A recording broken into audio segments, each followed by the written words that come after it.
Welcome to this edition of On Politics. I'm Dr. Eric Morrow, and I'm glad that you can join us here today. I have some special guests with us that are back for a good roundtable discussion here in just a moment.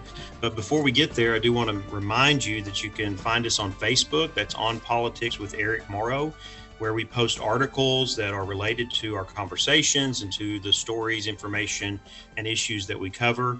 Also, we are available after the show on SoundCloud or where you get your podcasts. And I would recommend Amazon Podcast if you use Amazon. And of course, you can join us each week right here at 12 noon on Sundays on KTRL 90.5 FM and streaming on tarletonradio.com. So it has been a crazy week in the world of politics. I don't know how it could get any crazier, but we seem to have something come up now, not just once a week, but 2 or 3 times a week that are changing the dynamics of what's going on around us in terms of politics, in terms of the pandemic, in terms of the election. And of course, one of the crazy things that we all saw this week, and I would have to say very painful things if you sat and watched through the entirety of it, was the first of a series of 3 debates among the presidential candidates, President Donald Trump and former Vice President Joe Biden.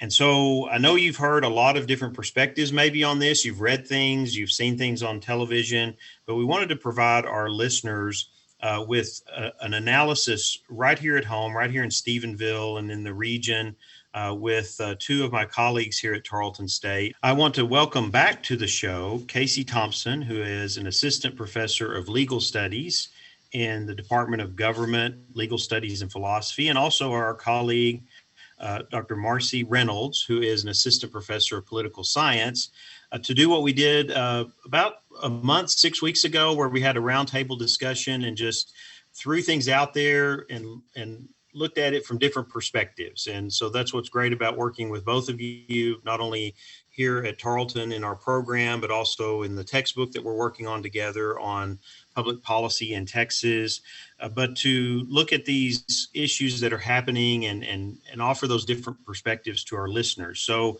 we're starting out with a debate, looking back to Tuesday night and what happened. And I think the first place to start here are your overall thoughts. I've already shared mine, which I said was painful. I mean, I have a few other things to go along with that, but I think both of you, in terms of your analysis and how you see this in terms of the race, in terms of presidential politics, in terms of voters, those are critical things to look at. So in terms of presidential debates, how did this look to you and what happened on Tuesday evening between the 2 candidates? And Marcy, we'll start with you. Oh, okay, thanks. Well, I was looking around to see how the debate was being perceived by the press.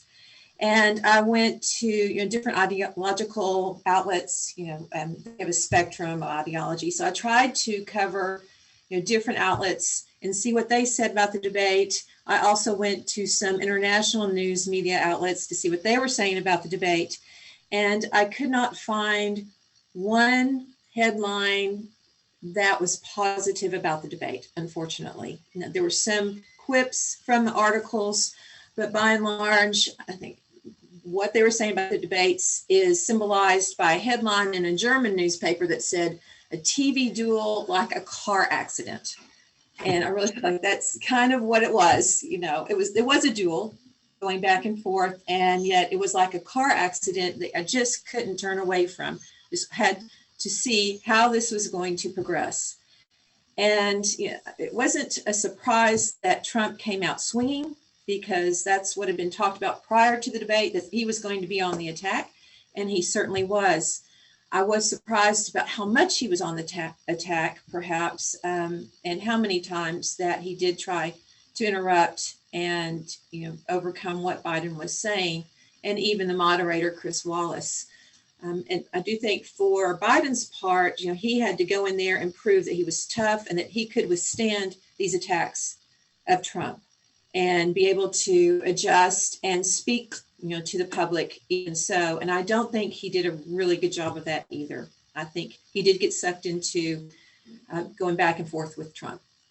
Sure, with the things that he said about calling him a clown and telling him to shut up. I mean, that's gotten a lot of focus too. But you're right. It's very clear that there was a strategy on the part of Trump, whether it was intentional or not. Who knows? That's for his advisors and how they directed him. And he seemed at times to moderate that, but then he fell back into it regularly. And it certainly was clear that he was trying to get Biden to engage with him in that way, because Trump's very good at that. He's very good at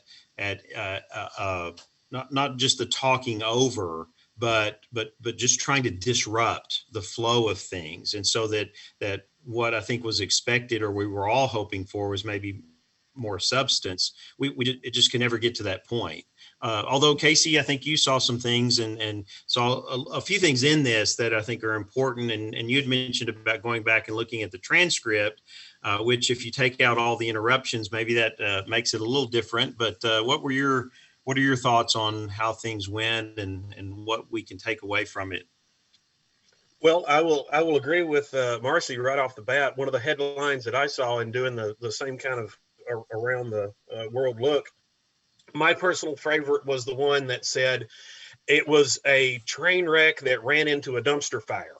And so, that's how it was perceived by many of the viewers. I did, in trying to watch it live and then going back, watching it again, and then reading the transcripts, you'd get a different takeaway.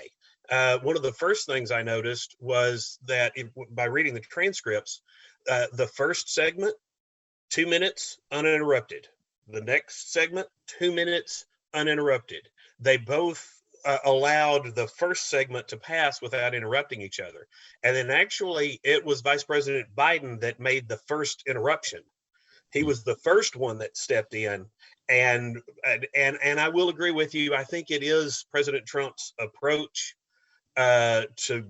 he's a very strong personality, and it is his approach to try and take control of whatever environment he's in. The question that I came away with, when speaking about Mr. Wallace and trying to be the moderator, is the question I wondered, because I heard a lot of folks say that, they needed more structure, they needed more control, they want some way to mute the mics or something like that.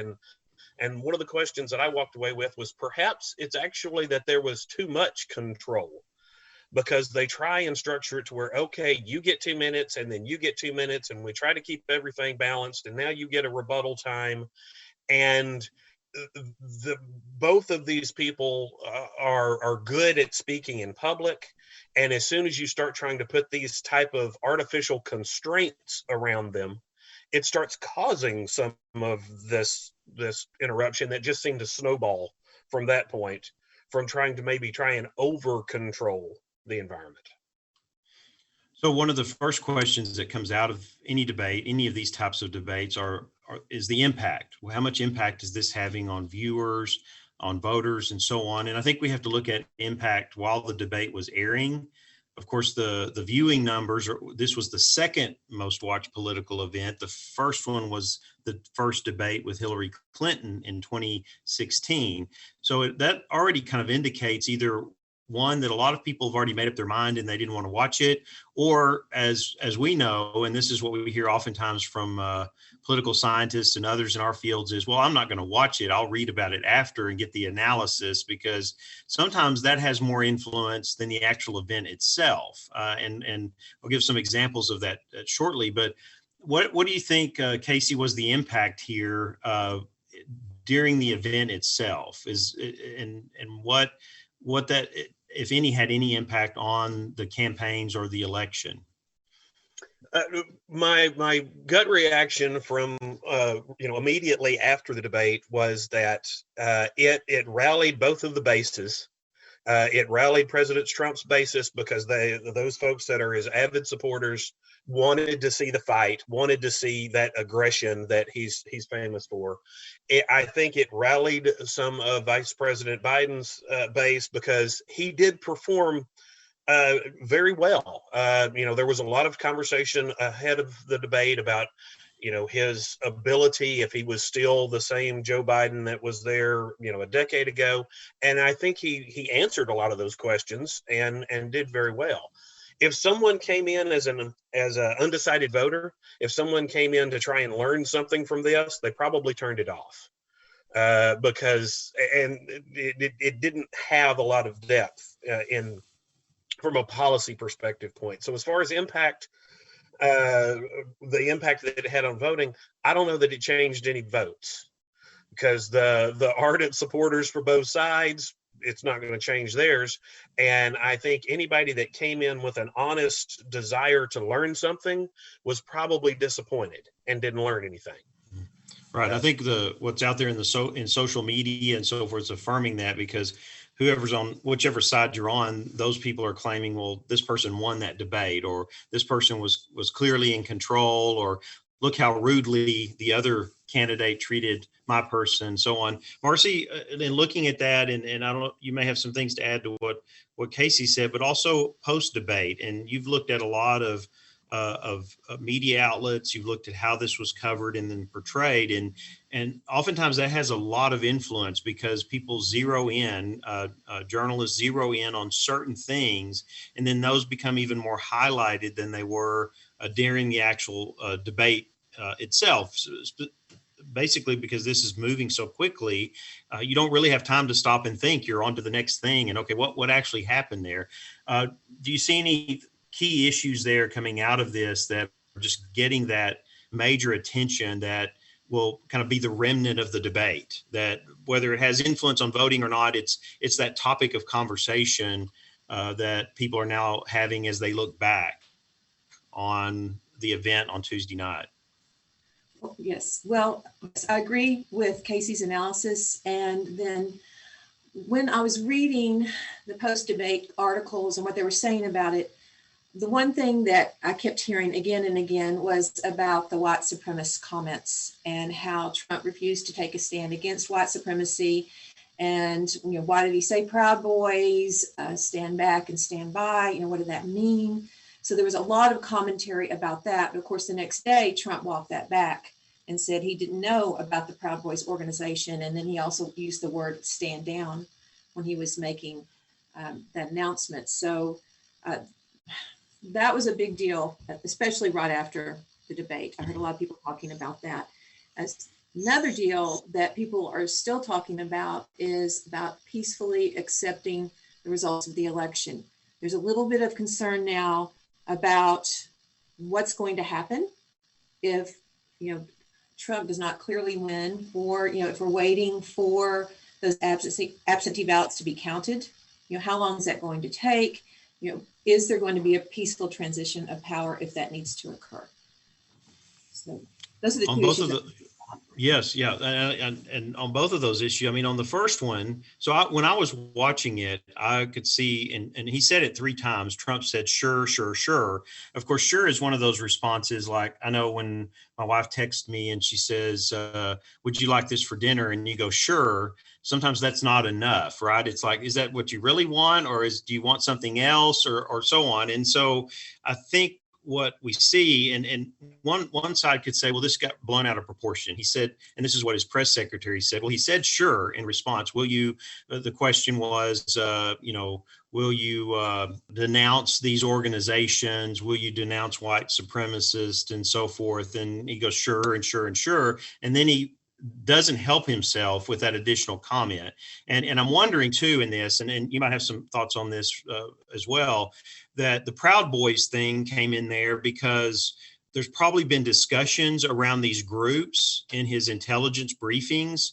And Trump has always struck me as the kind of person who picks up on bits of information and holds them, and then they come out at times. The way his mind works is that he associates. So white supremacy, Proud Boys, there's some conversations that they've had, and that's in there. And then all of a sudden that comes out, because that's not a normal thing that somebody would say, right? And then to actually identify the name of a group.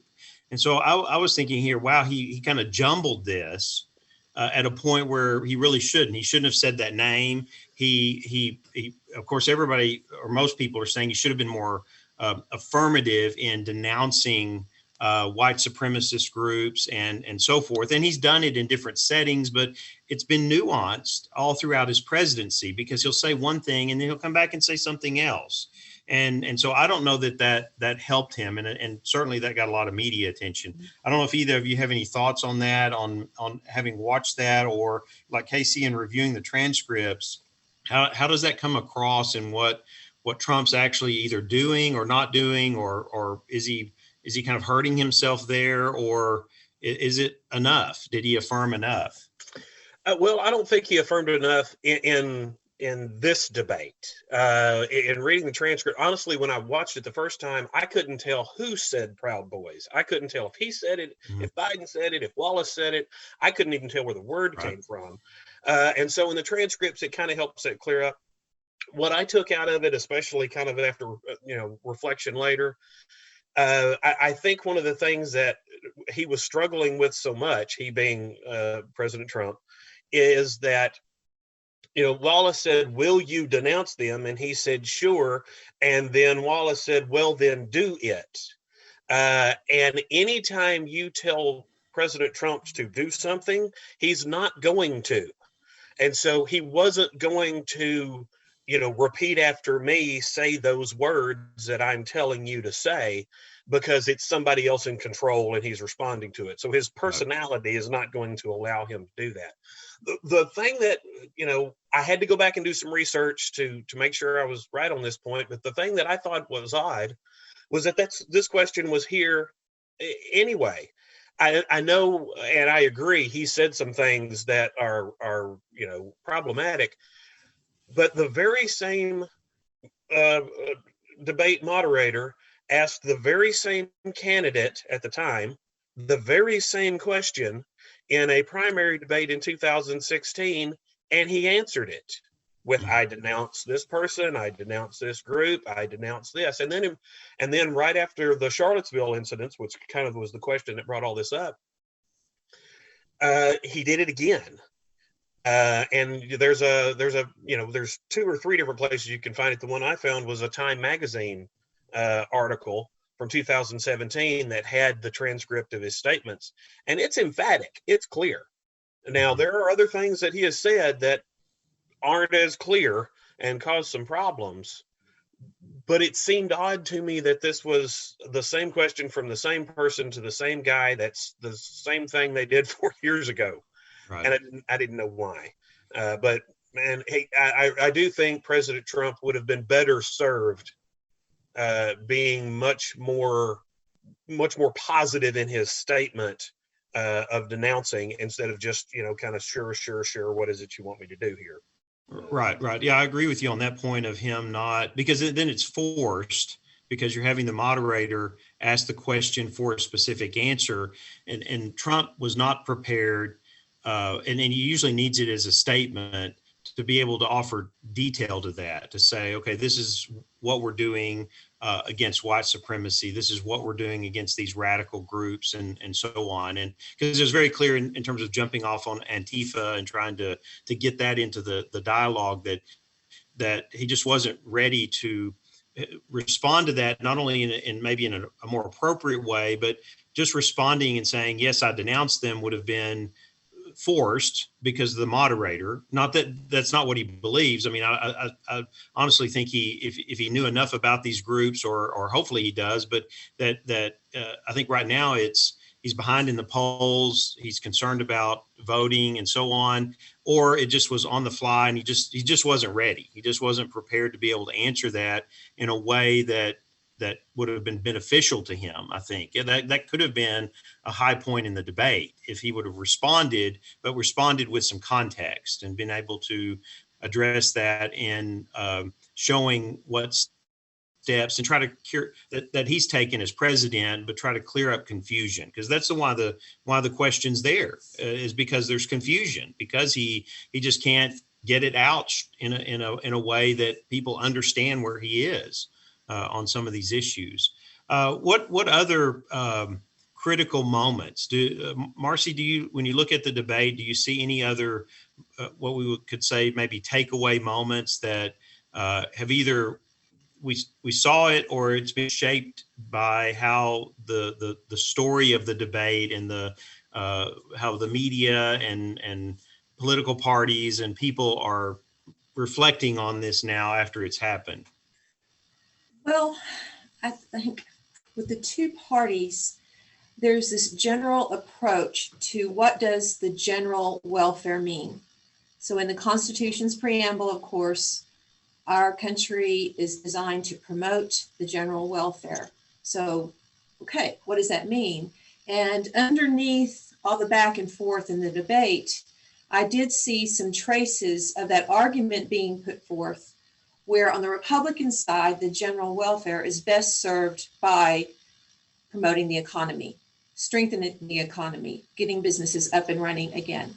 Whereas on the Democratic side, the general welfare is more in line with social policies, healthcare, addressing the pandemic. And so I did hear that quite a bit underneath what they were saying during the debate. I'm seeing it a little bit in the reaction to the debate, but not a whole lot, actually. It's more about the back and forth, it seems like, and picking out what was mentioned during the debate. And another thing that was very minor that I'm not seeing at all, but I thought it was interesting, being a former public school teacher, how important it is when we select the curriculum that we tell our students, and what is the story, what is the narrative of the American story that we're going to promote. And I saw two different perspectives of that as well, just briefly, and they haven't been discussed a whole lot, but I think it's been in the news lately how Trump wants to go back to core values and teaching kind of the American dream conception of our story, whereas Biden presented more as, okay, we need to admit what's been going on in our country, the racism that's inherent in our history, and work to come together. So I did see that, but I'm not seeing a lot of discussion about right now. So when we look back over presidential debates on these points that you're speaking to, Marcy, that we look back and we've seen how these evolved in recent times, where it's much more about sound bites, it's much more about zingers, it's much more about, they've taken the audience out now. That used to be a factor, but it was the craft of debating. So the use of language, the use of the skills of rhetoric in order to engage with people and try to help them not only understand where you are as a candidate, but hopefully to win their support. I mean, this was completely absent in this debate. I mean, I think that's what some people were looking at. And of course, my wife's an English teacher. So, she just said, well, I can't use that, in a classroom. You can use it as a lesson on what not to do in terms of trying to convince someone of anything. But what we saw was, instead of having that kind of measured and focused and detailed approach to positions and ideas, that it just was non-existent. This fighting, this wrangling, this talking over each other. But there were some other policy elements in there. And you pointed a few of those out, Marcy, in terms of the political parties and their approach, and that's connected with their platforms. Casey, on this, did you see, and especially I'm relying on you because you did your homework here and read the transcript, which is fantastic. I'm wondering, when I watch some of the news shows and I see people on there commenting about it, and I'm going, did you really go back and look at this?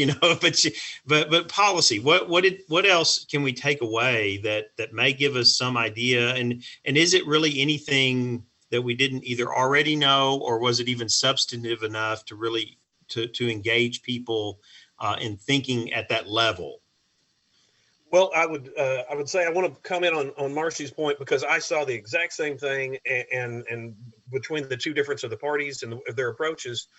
And I heard Vice President Biden at one point, say that we have to take care of the pandemic before we take care of the economy. And so it's a very linear thinking that we have to put the social and the more humanitarian things in front of economic decisions. We can't address the economy until we fix the health crisis. And the opposition, the Republican side, tries to take a more multitasking approach of, we have to look at the economic and the healthcare simultaneously. to the approach. So I saw the same thing that Marcy did in that. As far as policy goes, I don't think there were a whole lot of takeaways really that either side learned new things, but they did kind of reinforce some. Honestly, the kind of wild card here was the climate change issue, because it wasn't on the previously published topics list that had come out. And so I thought that's where we actually saw both of them performing a little bit better, because it almost seemed more honest and less scripted, because they didn't know to prepare for it. And so when you go back and you read the policy points on climate change, then you see some takeaways from both. Vice President Biden tried to make it, honestly tried to play both sides there a little bit. Earlier on in the debate, he was the Democrat Party. He said, I am the Democrat Party. And then later on, he said, well, I'm just a retired politician looking for a job, essentially.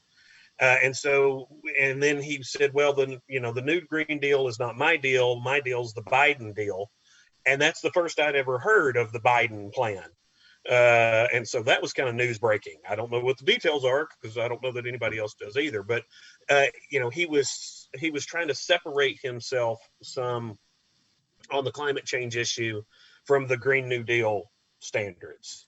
And President Trump was addressing it more that, there's other factors, whether it's forest management or there's other factors that are involved here other than just climate change, and tried to make the point of that balancing of climate issues with economic issues, because you can't get India and China and everybody else to play along and wreck your economy in the process, is his position. And that's what took him to the argument about the Paris Accord and whether to be in it or out of it. So. Right. Yeah, I think that was a critical moment, at least on the policy side, and those that would be watching that. In that too, the Biden plan, in what little detail we received on it, reminded me a lot of the Obama plan. And that's the investment in the green economy. It's an investment in green industry, and looking at it in a kind of free market system where you're not necessarily government is not taking as much a leading role as an investing role in trying to get these industries more engaged and doing more. And so I think it'll be interesting to see what that is. Of course, going back to the politics of it and what was on display with the debate, Trump on the one hand, if you notice, was accusing him of socialism, and then in the next breath saying, you just lost the left. Which, okay, well, you can't have your cake and eat it too here. Either you're saying he's a socialist and this is the road we're going to go down, or you're saying, okay, well, he's not connecting with the left. I don't know what. I thought that was kind of an interesting back and forth, because Trump said that several times in response to things that Biden was saying. And it'll be interesting to see, because I think that's one area that has not been given attention post debate. And it won't, I don't think you're going to have Bernie Sanders. I don't think you're going to have Ocasio-Cortez come out against Biden or criticizing Biden at this point. Okay, well, it's post-election. If he wins, okay, fine. They'll get in the room and they'll engage and they'll talk about their different views and issues and where they think this will be going. But right now, they're all focused on a Biden win. And so they're not going to come out and openly criticize their party's candidate for presidency. Marcy, on policy, anything on what we've been discussing, or did you see any other specific policy issues that you thought were notable that give us some picture into what we may either have in another Trump 4 years or a Biden presidency?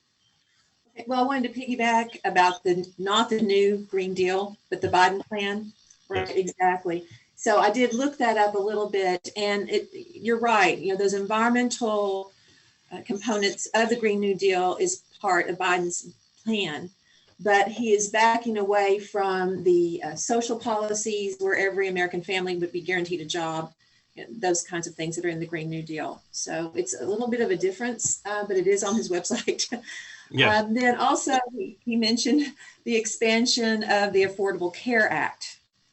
So he wants to address, in particular, the states where they did not expand Medicaid protection to 133% of the poverty level. And Texas is one of those states. So he wants to offer people living in those states an option to get on Medicaid with federal government funding of those premiums. So that's expansion of that to address some of the lack of health care. And then for Trump, he did try to talk about he's making efforts to lower prescription drug prices. So right now it's been executive orders, but that's something that I think resonates with many people, is try to get what we pay for prescription drugs to be more on par with what people in other countries are paying. So the getting back to, and I think the fact that we can spend this kind of little time analyzing the substance of the debate shows you how much substance was not there. But at this point, I think it's looking at the debate itself and kind of wrapping this up, because there are two more of these pending. How this is handled, if it's done virtually, if President Trump is quarantined because of the diagnosis of COVID. And of course, we wish any president health and safety in this, because this is a very critical national security issue. There's a lot of challenges that are connected with this at this point, and it's right in the middle, at the end here, of a campaign, and you want people to be engaged and to this is what they need to be doing, is connecting with voters and trying to finish this out. We're less than a month now, or right at a month before the election. But I think the question here is, with all of the focus, not all the focus, but a part of the focus has been on the debate itself, on, okay, what do we do to make this work better? Because we are going to have a round 2 and a round 3, maybe. And so that's my question. Should we have more debate? Or on the other hand, are there changes that could be done that would make this work better? I will just jump in and say, I looked into that a little bit, and both parties do agree on the rules of debate before they have the debates. So they have looked at them and they've come to an agreement. But now we see that there's some talk going around about having the moderators have the power to turn off the mics. And we're having some disagreements with that right now. So I do think we do need some more debates. I'm all for giving people a second chance. Let's try to do it again. And maybe Trump can speak more to his policies, and Biden too. We can have more space so they can let us know a little bit more what they're thinking regarding policies. So that's my input. Hey, Casey, what about you? What do you think going forward? Well, I do think we should have more debates, and I think from the politics side of it, you rarely back down or want to get out of debates if you think you're winning. And so if both sides think they're winning, then they want to continue with the winning. So I don't see them backing down. Now I'm the same way. We're policy folks. This is what we do. So I'd rather see a Lincoln Douglas style debate where they sit across from a table from each other for 4 hours. But that doesn't make good TV. What makes good TV, sadly, is probably what happened Tuesday night. It was the ultimate in a reality TV show. And so as far as the moderator, trying to, shut off mics and control the timing, I get it. They're on a TV schedule. They're trying to be as equitable and fair as possible to both sides. But that to me almost puts the moderator too much in the middle, too much in the show. And the show's really not supposed to be about the moderator. If we're going to do that, then why don't they just have a big button where they can drop them into a dunk tank, right. Also. And so it's not, or Nickelodeon slime buckets drop on their head if they talk too long. Or, we could go into that kind of stuff, and it makes good TV, but it makes the moderator and the process the focus of attention, and not the candidates and their policy points. So right. I certainly hope we have more, and I hope there's more actual information that comes out of them with the next two. Sure. There are polls going around the nation of all these different methods that could be used, like the trapdoors and those kind of things to make this work. I'm showing my days now here, but I'm for putting them both in a cone of silence and then no matter what they say, nobody hears it unless their mic is on. So, and that would help with COVID as well, because they would be protected from anyone else in the room. But anyway, we'll see what happens. I mean, this diagnosis of COVID for the president throws a lot of things into a mix here of what's going to happen going ahead in the next few weeks, because how he'll be able to continue to campaign and what the impact is on him personally, but also on the election process. So we'll look at that. I know one thing I'm going to bring in, and I'd mentioned this to both of you before the show, because it reminded me back when with the Gore-Bush election in 2000, where they had viewers that were voters for either side or undecided, and they put monitored their brain waves. They had sensors on their heads. They monitored their brain waves, and I think the sweat factor was another thing that was involved as well. Because your body perspires based on how your adrenaline and your system goes, and that told some interesting things too. We're waiting on those reports to come out, because they did that again with this debate on Tuesday night, and it'll be interesting to see what viewers saw. I think one of the initial findings that I tapped in right away, and this is what they found in 2000, at that time, it was about policy. So whenever a candidate went into tremendous detail, which of course Al Gore was really good at doing that, of going into a lot of detail, that people lost interest. And of course, the longer a debate goes, the less interest and less engaged people are. So by the time the comments came out about denouncing white supremacists, that question and that dialogue there, the interest of people had waned considerably by that point in the debate. So it'll be interesting to kind of look at that and see, in terms of debate dynamics, what that tells us, and maybe help us to try to get these things back on track for what they need to be, not so much the entertainment factor, as you're saying, Casey. We're going to take a short break, and then we'll be back to wrap up the show with a little bit of a quick round here of looking at factors and analysis on where we are in the election, and what the likely outcome is in terms of the presidency, who will win. And we're not so much trying to predict here, as we're going through and getting the insight of both Casey and Marcy on these different factors. So we'll take a short break, and we'll be right back. Politics can be confusing, but On Politics with Eric Morrow has your back.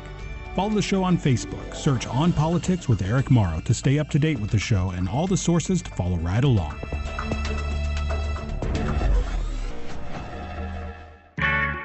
Looking for a fun, casual podcast? Well, listen to Cruising the Planet. Conversations between a rotating crew of broke college students just trying to get through the semester. Listen in live every Wednesday at 6:30 p.m. Central on the Tarleton Radio YouTube channel, or listen to the episode afterwards wherever you get your podcasts. Just search Cruising the Planet.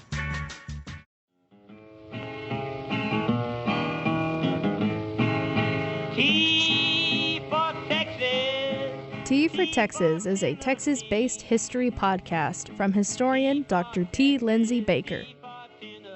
Find a new episode every Thursday morning wherever you get your podcasts.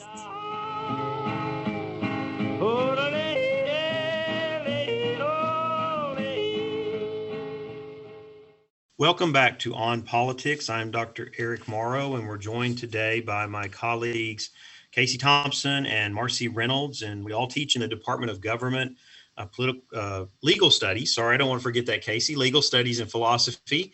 But we are working together on a policy textbook for Texas government, and we also collaborate in other areas as well. But it's great to have them on for the roundtable, and we wanted to wrap up the show today with going back to some of the data that I have brought to the show consistently, and looking at analysis of factors that will impact the outcome of the election. And so what I've asked Marcy and Casey to do is to give us their perspective on each of these factors. And so some of these for our regular listeners may sound familiar. We're looking at the Moody Analytics study. We're looking at the Engagious Swing Voter Project. We're looking at the spread in the national polls, and a few other factors. So the one I really want to start with, and we did address this some in the first segment, but I wanted to go back to it just very quickly and just kind of your perspective on this. And Marcy, we'll start with you. The debate. Did this have any impact? Did it favor one or the other candidates? Well, that is a really good question, and I really don't think so, to be honest with you. A few weeks ago, the Gallup poll came out where Trump's approval rating had risen to 46%, which is basically kind of where it's been throughout his 4 years in office. So I think he's got his base, and the base will not change. All right, they're going to vote for him no matter what. With the polls coming out after the debate, we do have Biden with about an 8% lead, which I think was mentioned earlier, but that's now. And another poll that I saw said that 90% of the people who watched the debate already had their minds made up about who won. So within that 10% that's left, I don't know if this debate is going to change anybody's mind or even motivate them to go vote. And that's concerning to me. Okay, great. Casey, any thoughts on that? Do you see anybody favored as of Tuesday night with the debate? I really think Trump probably had more to lose out of the debate. And so, the incumbent president usually is poor performing in first debates. We've seen that in the last couple of cycles, that the challenger seems to come out ahead. I think Biden probably came out of the debate higher than he went in. And I think Trump came out of the debate either at the same place or a little bit lower. I will say that, I've looked at the odds too, but I always look at the betting odds. And the average of the betting odds in Vegas right now have Biden at 61 and Trump at 39. And so the spread for the folks that are putting money down is a little bit larger than even the political punditry spread is right now. Okay. Well, thank you both. And I agree. We have seen a little bit of drop in Trump and a little rise in Biden, just barely. I mean, enough to make that a solid 8-point spread in national polling. So I would look at it and say that, yes, you're right. Trump had some to lose. He needed probably a better performance than what he had. As many said, Biden could come in there and just show that he could hang in there and do it and engage and speak and not get flustered and so on. So the next one is this news that we have, and this is, of course, still developing to see what the impact will be, but the fact that the president's been diagnosed with COVID. And I don't know what you see in terms of the extent of this, but starting, Casey, with you, do you see this as helping or hurting right now? I honestly think it may be a little too soon to tell. I think the next 48 hours are going to be extremely telling on where we are. It depends on his impact. If the president is asymptomatic and just can't travel a lot, well, then it lessens his impact. He'll make a lot more statements. He'll make a lot more TV appearances, radio shows, and it's going to hurt the campaign, but it's not going to be devastating. If he's bedridden for 2 weeks, then it's an entirely different game. And so right now, I think we have to find out, sometime middle of next week, how the president is responding to it, and then we'll be able to predict its impact. I think it's too soon to know the long-term chances, but we're running out of time. I mean, at a minimum, a 10-day quarantine loses a third of the campaign. Right. Marcy, your thoughts? Well, I think Casey made some really good points there. And the only thing I have to add is that it might promote a sympathy vote for him. Maybe some of those undecided might be more generous towards him because he is now has been tested positive for COVID-19. So one of the things that I'm watching with this is he was in contact with a number of people, including the Supreme Court Justice nominee, Of course, his chief of staff, all of his senior advisors, they were all on that helicopter to then to the plane to Minnesota. His family members. I mean, we really don't know. I mean, like you said, Casey, the next 48 hours. I think, yes, the sympathy part of it, Marcy, that's right. He's trying to reach out and connect with seniors that have struggled with this, and now he can associate with them.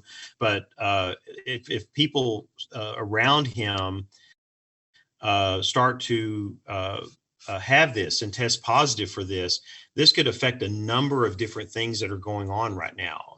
And one thing I think is that Supreme Court justice nominee process to see where that goes if there's some problems there. So I'm hoping there's not. I'm hoping all these people are negative and they can continue to do their jobs that they're doing for the country, and that even if they are, that it's not severe. But this is something that's developing, and I think it has a chance of having even a broader impact depending on which direction it goes. I want to bring this back home to Texas for just a moment.